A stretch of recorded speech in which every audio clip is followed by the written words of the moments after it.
Ndabuyewo wano baloya babiri omukulu Michael Abo aboneka ne Raymond Ampulira bawawabidde UCC n'ebitongole bya network okujja basabire network basabire nezi mobile money katulinda wamina atambula naye afuga akyafugira ddala ninambozi kakati mumboze tuyinawo twayogeddeko kubakubibwa bukalulu bye bali mu kuvaayo saawa zino nga boogerako ne twogera ku mukulu Geoffrey Lutaya tuli lunabako bannange agamba ki agamba bannaye talabanga ku Kasolo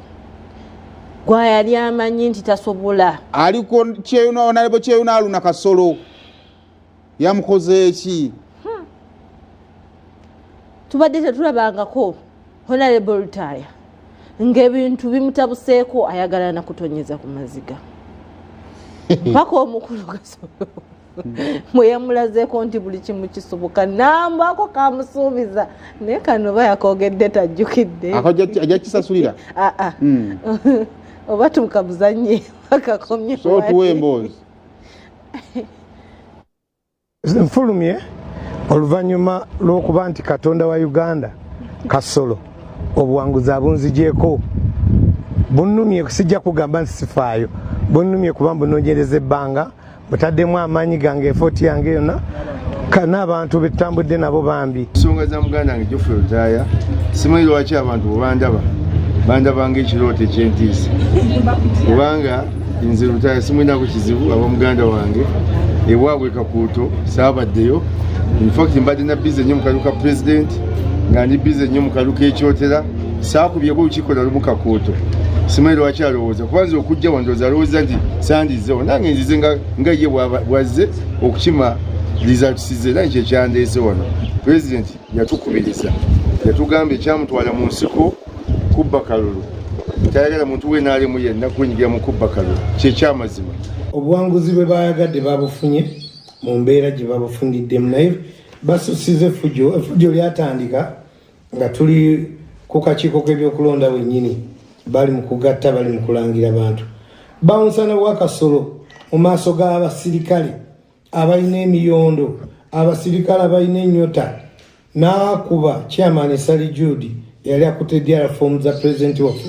Kyagulanyi Ssentamu ez'Akakuuto zonna nga kuliko n'ezange ez'ebifo ebimu n'amukubira mu bantu okumuggyako DRA form ng'abasirikale we bali batunula ab'amagye abapoliisi abanene bonna nga balaba bounce wa Kasolo akuwa omuntu okumutta buli muntu yenna bamutadde ku bunkenke nti bagenda mukwata tebannafiiringa buwanguzi kubanga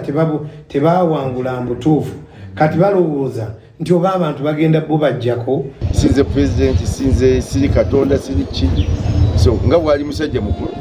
bwabanga kyayogedde wano sikyasanze nsaba neetondera nfulumye oluvannyuma lw'okuba nti ako kebayita akalulu ali okumpi ne Geoffrey amugumye ajja kuguma egyo emyaka ogiraba talina kyatayiseemu omuntu eyakubako ku ndongo endongo okwata obukadde 150 n'obuteeka mu ndongo neekusala kakati ekiruma obulumi nti ekyawula akalulu n'endongo nti omuntu waabanga ddala kituufu akalulu ke yali akalina ne wabaawo akakwatamu kakyusa ng'olaba bwoti kyekisinga okukola ki okuluma ate nga tolina bwe bwetaasiza naye ebyobufuzi zaala naye wakikula kirala nti omuntu abugendamu akimanyi nti abantu basaba akalulu tebagenda tamanyi oba banaakamu oba tebakakola ki tebakamwe naye akalulu kasigaza omukisa nti osobola okuddukira mu kkooti ate n'otwala obujulizi obwo olowooza nti no bw'olina n'olaba ebiyinza okuba nga bivaayo sayidi zaawo kakati ndowooza tugende ku gundi ya Walukaganda obudde bugwayo